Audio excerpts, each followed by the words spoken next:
I'm Joy, and like my mom, I'd rather be doing anything else rather than cooking. But cooking is better than homework and certainly better than trenching, what my mom's doing now. So shepherd's pie it is. This shepherd's pie is so yummy and so easy, like all of my mom's recipes. Straight from the pantry, just dump and go. That's why I love her pantry meals. So when she puts me in charge of dinner, it looks like I did a lot, but really it's so simple. Let's make this shepherd's pie. It's so warm and cozy for these winter days. And mashed potatoes, need I say more? This is everything you'll need. Instant mashed potatoes, chili no beans, canned peas and carrots, cream of mushroom, freeze-dried cheese, dehydrated onions, flour, Italian seasoning, garlic powder, and salt and pepper. Preheat your oven to 425.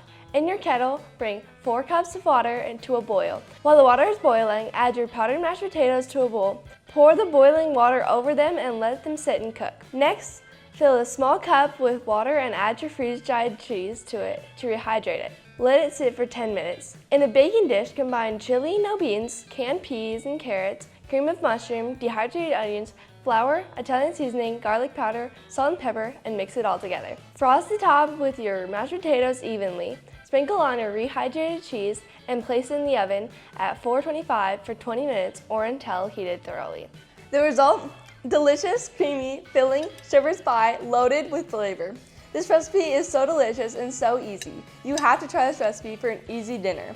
Recipe below or at loadedpotato.org. Because if I can make it, so can you. You can even recruit your kid to make it. That's the real get out of dinner card. Never worry about dinner again. loadedpotato.org. Till next time.